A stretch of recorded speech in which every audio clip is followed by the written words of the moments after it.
YS Vivekananda గారి పైన ఒక బయోపిక్ రాబోతుంది. అయితే ఈ సినిమాని ఎవరు తీస్తున్నారు? ఎవరు ప్రొడ్యూస్ చేస్తున్నారు? అయితే అకస్మాత్తుగా ఈ సినిమాకి సంబంధించిన ట్రైలర్ అయితే రిలీజ్ చేశారు. మరి ట్రైలర్ ఎలా ఉంది? సో ఇదే అంశం మీద డిస్కస్ చేయడానికి ప్రెజెంట్ మనతో పాటు సీనియర్ జర్నలిస్ట్ జయదేవ్ గారు ఉన్నారు. వారితో ఒకసారి డిస్కస్ చేద్దాం. సార్ నమస్కారం సార్. నమస్తే అండి. సార్ ట్రైలర్ చూసారు కదా! మరి ఎలా ఉంది? అసలు ఈ సినిమాని ఎవరు తీస్తున్నారు? అంటే డైరెక్టర్ పేరు, ప్రొడ్యూసర్ పేరు ఎక్కడ కూడా మెన్షన్ చేయలేదు.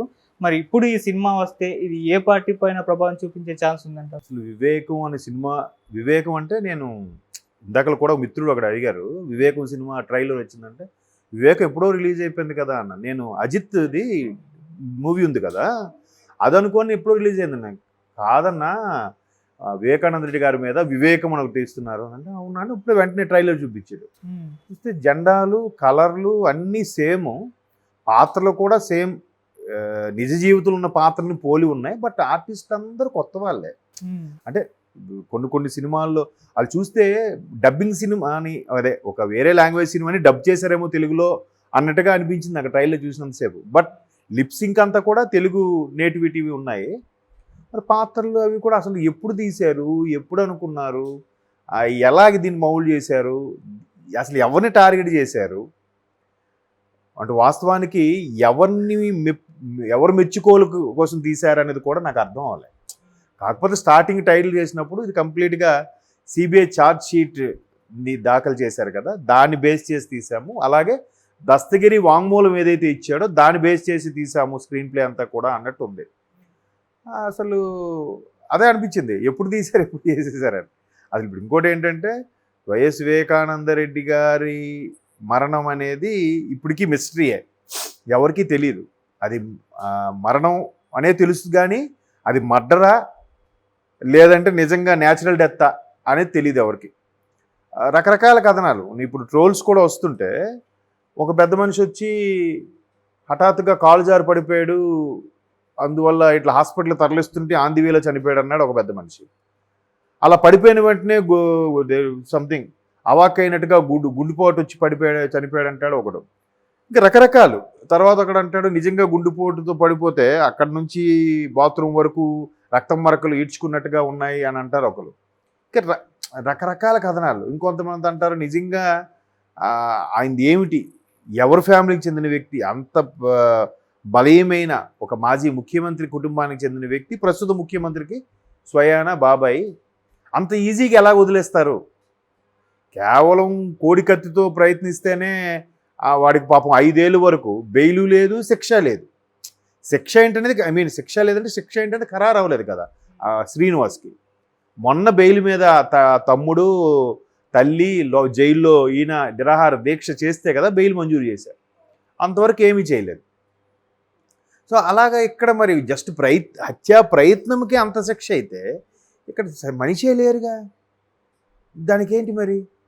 సో అది పక్కన పెడితే అసలు అది ఎప్పుడు తీశారు, ఎప్పుడు వచ్చింది, ట్రైలర్ చూస్తే ఆశ్చర్యం వేయించింది, అవాక్ అనిపించింది. చూడండి మరి నోటిఫికేషన్ వచ్చేసింది కాబట్టి, ఎన్నిక నోటిఫికేషన్ మరి ఎప్పుడు రిలీజ్ చేస్తారేంటో తెలియకుండా మేబీ ఓటీటీలకి ఇచ్చేస్తారేమో.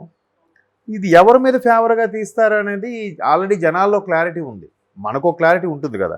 అంటే ఇదేంటది, అసలు ఆయన చనిపోవడం వల్ల ఎవరికి లాభం, ఆయన చనిపోతే ఎవరికి బెనిఫిట్. అలాగే రీసెంట్గా సౌభాగ్యమ్మ గారి స్టేట్మెంట్ కానీ, మన ఆవిడెవరు వైఎస్ సునీత గారి స్టేట్మెంట్ బట్టి చూస్తే ఎవరికి బెనిఫిట్ అనేది క్లియర్గా అర్థమైపోతుంది, ఎవరు చేయించారని కూడా అర్థమవుతుంది. బట్ ఎక్కడ దాని పేరు ఎలా చెప్పారంటే, చంపింది అవ్వ, ముసలమ్మ కాదు అని చెప్పారు. అవ్వ పేరే ముసలమ్మ, అవ్వ పేరే ముసలమ్మ అన్నట్టు చెప్పారు ఆవిడ. అంటే ఖచ్చితంగా ఇట్లాంటి హత్యా రాజకీయాలు నడుపుతున్న రాష్ట్రంలో అలా జరిగింది, మాకు ఎంతవరకు న్యాయం జరగలేదు, దయచేసి ఆ పార్టీకి ఓటేయకండి అని కూడా సునీత గారు, సౌభాగ్యమ్మ గారు, అంటే రాజశేఖర రెడ్డి గారు, వివేకానంద రెడ్డి గారు రాజకీయాల్లోకి వెళ్ళాక మా చుట్టుపక్కల ఉండే పరిస్థితుల్లో హత్యా రాజకీయం తగ్గింది, మర్డర్లు కూడా చాలా తగ్గాయి, వాళ్ళ నుంచే ఒక ప్రజారంజకమైన పరిపాలన అందించడం జరిగింది మా ప్రాంతం వరకు అన్నట్టు కూడా సౌభాగ్యం గారి ఇంటర్వ్యూలో కూడా చెప్పారు.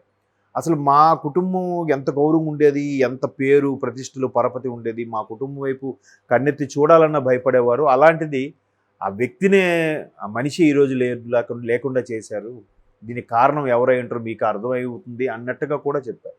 సో అవన్నీ కూడా ఇప్పుడు గతంలో చాలామంది కొంతమంది ఆర్జీవి లాంటి డైరెక్టర్లు కూడా జరిగిన కథల్ని తీసినప్పుడు ప్రాంతాలకు వెళ్ళి సెప్టెంబర్ కాదు సెప్టెంబర్ 11 సెప్టెంబర్ 11 ముంబై దాడులు తీసినప్పుడు కూడా అప్పటి ముఖ్యమంత్రి రితేష్ దేశ్ముఖ్ వాళ్ళ ఫాదర్ ఉండేవారు. ఆయనతో పాటు వెళ్ళి సంఘటనా స్థలానికి తాజ్ హోటల్ అన్ని విజిట్ చేసి అందరినీ ఆ పోలీస్ ఆఫీసర్ని పోలీస్ ఆఫీసర్ వాళ్ళు చనిపోతే వాళ్ళ పేరెంట్స్ని కలిసి స్టోరీ లైన్ రాసుకున్నారు వర్మ గారు.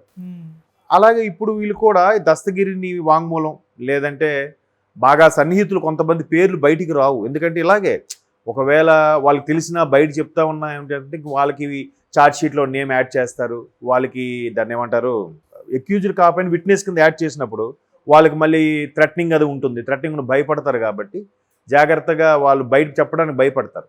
బట్ ఇట్లాంటి సినిమా తీయడానికి వెళ్ళేటప్పుడు మాత్రం అవన్నీ రీసెర్చ్ చేసి ఎంక్వైరీ చేసి ఒకటి ఛార్జ్ షీట్ ఏం దాఖలు చేసింది, మరోవైపు దస్తగిరి వాంగ్మూలం ఏంటి, అలాగే ఇంట్లో ఉండే సన్నిహితులు వాంగ్మూలం ఏంటి, చుట్టుపక్కల వాళ్ళ వాంగ్మూలం, ఇవన్నీ కూడా సీక్రెట్గా ఎంక్వైరీ చేసి అప్పుడు ఒక స్క్రిప్ట్ రాసుకుంటారు. ఆ స్క్రిప్ట్ రాసుకోవడం కూడా చాలా బాగుంది. ఆ పాత్రలు పేర్లు చెప్పకపోయినా అర్థమైపోతున్నాయి. దానికి కూడా విఎస్ఆర్ పార్టీ అని ఆ జెండాలు సేమ్ అట్లా రౌండ్ స్టిక్కర్లు అవన్నీ కూడా ప్రస్తుత పార్టీని పోలినట్టు ఉన్నాయి. మేబీ ఎలక్షన్ కోడ్ వచ్చేసింది కాబట్టి అప్పుడు సినిమా షూట్ అయ్యే టైంకి కూడా ఖచ్చితంగా కనీసం 2-3 నెలలని తీయాలిగా సినిమా, అన్ని పోస్ట్ ప్రొడక్షన్ వరకు ప్రీ ప్రొడక్షన్ వరకు యాక్టర్ సెలక్షన్ అన్నీ అవ్వాలి అంటే.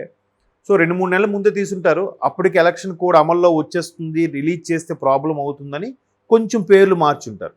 మరి ఈ శపథము ఇంకోటి వ్యూహం టైప్లో కాకుండా కొంచెం వైఎస్ఆర్కి విఎస్ఆర్ అని కానీ, లేదంటే అతని పేరు వివేకానంద రెడ్డి అనకుండా వివేకం అని, బహుశా అందుకే టైటిల్స్ పెట్టుండొచ్చు నేను అనుకుంటున్నాను. మొత్తానికి అంటే ఎవరు తీశారు, దాన్ని ఏమంటారు తెర వెనక దాగి ఉన్న డైరెక్టర్ ఎవరు, ప్రొడ్యూసర్ ఎవరు మాత్రం ఇంట్రెస్టింగ్ మిస్టరీగా ఉంది. జనరల్గా ఖచ్చితంగా బ్యాక్గ్రౌండ్ టీడీపీ జనసేన ఉండుండొచ్చు, కానీ అదేం లేకుండా ఆ బ్యాక్గ్రౌండ్ లేకుండా అంత పకడ్బందీగా అంత జాగ్రత్తగా ఎన్నికల కోడ్ని అమలుని అదే ఎన్నికల నోటిఫికేషన్ వచ్చేస్తుంది ఆ టైంకి అని ఎంతగా ప్లాన్ చేసి తీశారనేది గొప్ప విషయం. బట్ పాత్రలు అవన్నీ కూడా దస్తగిరి చెప్పినట్టుగానే అంటే బయట న్యూస్లో ఏదైతే చదివామో అక్కడ ట్రయల్స్లో కూడా అదే కనిపిస్తుంది, ట్రైలర్లో కూడా అదే కనిపిస్తుంది మనకు. న్యూస్లో జనరల్గా దస్తగిరి కూడా ఏమన్నారు, నన్ను అప్రూవర్గా మారిపోండి, లేదంటే వాళ్ళకు అనుకూలంగా మారిపోతే 20 కోట్లు ఇస్తామన్నారు, డైరెక్ట్గా జైలుకే క్యాష్ తీసుకొని వచ్చారు. అలాగే ఏంటది ఇట్లాంటివే కొన్ని చెప్పాడు కదా ఆయన, నన్ను చాలా నా మీద హత్యా ప్రయత్నం జరిగింది, మా నాన్నగారిని కూడా చంపాలనుకున్నారు, ఏవో అట్లా చెప్పినప్పుడు ఇది పక్క కోర్టుకు మార్చితే బాగుంటుంది, లేదా తెలంగాణ హైకోర్టుకు కూడా అపీల్ చేసుకున్నాడు ఆయన. సో ఇవన్నీ ఏవైతే అంత ఓపెన్గా వాంగ్మూలం చెప్పాడెప్పుడో ఇంకా అతను బయటికి వచ్చి చెప్పిన తర్వాత చుట్టుపక్కల కూడా కొంత ధైర్యం వస్తుంది చెప్పడానికి. సో వాటిని బేస్ చేసుకొని అప్పుడు స్టోరీ తీసేసి ఉంటారని నేను అనుకుంటున్నాను. మొత్తం మీద మీరు అన్నట్టు మిస్టరీగా ఉంది. నేను ట్రైలర్ చూసినా కూడా ప్రొడ్యూసర్ ఎవరు, డైరెక్టర్ ఎవరు, స్పాన్సర్ ఎవరు, ఆ పాత్రలు కూడా చూస్తే డబ్బింగ్ ఆర్టిస్టులు ఏదో పక్క రాష్ట్రం నుంచి వేరే భాష వాళ్ళు తీసింది డబ్ చేసినట్టే ఉంది తప్ప మన అంటే నోన్ ఫేసెస్ ఏమీ లేవు. ఆర్టిస్టులో సీనియర్ ఆర్టిస్టులు అయితే ఎవరూ లేరు, బట్ అందరూ కూడా బాగా చేసినట్టుగా ఉంది. చూద్దాం మరి అది ఈ ఓటీటీకి ఇస్తారో లేదంటే డైరెక్ట్గా యూట్యూబ్ ప్లాట్ఫామ్ మీద పెట్టేస్తారో చూద్దాం. దాన్ని బట్టి మనకు ఒక క్లారిటీ వస్తుంది. మొత్తం మీద ప్రొడ్యూసర్ డైరెక్టర్ సాహసం అనుకోవాలి, విత్ ప్లానింగ్ కూడా. అంటే నోటిఫికేషన్ ఈ టైంకి వచ్చినా మనం థియేటర్లు రిలీజ్ చేయలేం, రిలీజ్ చేస్తే అంతవరకు. ఎందుకంటే మొన్న గవర్నమెంట్ వాళ్ళది ఉన్నప్పటికీ మాకు తిరుగులేదు, జగనన్నకి ఎంత క్రేజ్ ఉంది, చంద్రబాబు నాయుడు వ్యతిరేకత ఉందన్న సినిమాకే ఎంత మొత్తం అన్ని జిల్లాలు కలిపి 8 లక్షలు అంత వచ్చిందండి కలెక్షన్. మరి దీనికి ఏమొస్తుంది?